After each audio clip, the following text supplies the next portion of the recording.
भ्रष्टाचार करायला नियत खराब लागते आणि पचवायला अक्कल लागते। भ्रष्टाचाराचे विविध प्रकार पंचायत समिती, ग्रामपंचायत आणि जिल्हा परिषदेत चालतात। ठेका आपणच घ्यायचा आणि कागदोपत्री संस्था दाखवून बिल आपणच लाटायचे असे प्रकार सर्रास चालतात। कोलवडचे ग्रामपंचायत अधिकारी गणेश पायघन अशीच भानगड करताना फसले। 15व्या वित्त आयोगातून त्यांनी एकाकडून काम करून घेतले, त्याला बिल अदा केले आणि त्याच्या खात्यातून स्वतःच्या आणि पत्नीच्या खात्यात 11,55,000 रुपये वर्ग करून घेतले। धक्कादायक बाब म्हणजे चौकशीत असे आढळले की ज्या कामाचे बिल काढण्यात आले ते काम झालेच नाही। इथेच पायघन साहेब पकडले गेले। बुलढाणा पंचायत समितीचे गट विकास अधिकारी डॉक्टर अमिता पवार यांनी ग्रामपंचायत अधिकारी गणेश पायघन यांना निलंबित केले आहे।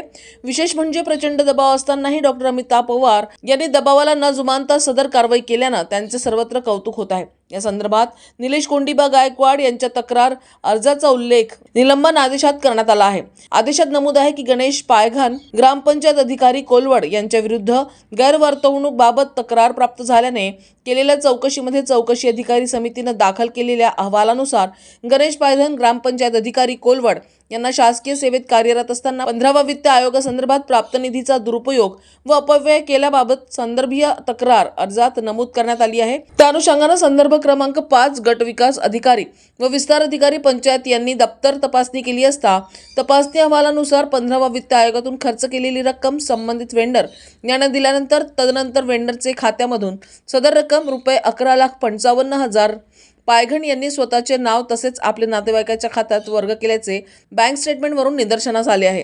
तसेच 15व्या वित्त आयोगामधून ज्या कामाचे देयक अदा केले आहे त्याची नोंद नमुना नंबर 5 ला आढळून आलेली नाही। त्यामुळे सदर कामे प्रत्यक्ष न करता फक्त देयक तयार करून खर्च नोंदविला असल्याचे दिसून आले। निलंबन आदेशात डॉक्टर पवार म्हणतात की गणेश पायघन ग्रामपंचायत अधिकारी कोलवड यांचे हे कृत्य महाराष्ट्र जिल्हा परिषद जिल्हा सेवा म्हणजेच वर्तणूक नियम 1967 मधील नियमांचा भंग करणारे आहे। यावरून गणेश पायघन ग्रामपंचायत अधिकारी कोलवड यांनी शासनाची दिशाभूल करून फसवणूक केल्याने आपल्या कर्तव्यात कसूर करून जाणीवपूर्वक गैरवर्तवणूक करून कर्तव्यात कसूर केल्याबाबत निदर्शनास आले आहे। महाराष्ट्र जिल्हा परिषद सेवा म्हणजेच वर्तणूक नियम 1964 मधील कलम 3 मधील तरतुदीनुसार गणेश पायघन ग्रामपंचायत अधिकारी कोलवड यांना निलंबित करण्यात आले आहे। त्यांना नियंत्रण अधिकाऱ्यांचे पूर्व परवानगीशिवाय मुख्यालयात सोडता येणार नाही। परवानगीशिवाय मुख्यालय सोडल्यास ते त्यांची गैरवर्तणूक ठरेल। अशा गैरवर्तणुकीस ते कारवाईस वेगळ्याने पात्र ठरतील। निलंबन कालावधीत गणेश पायघन ग्रामपंचायत अधिकारी कोलवड यांना खासगी नोकरी किंवा उद्योगधंदा करता येणार नाही।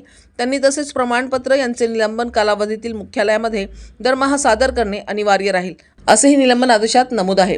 न्यूज एक्सप्रेस करिता मोहम्मद अकील, बुलढाणा।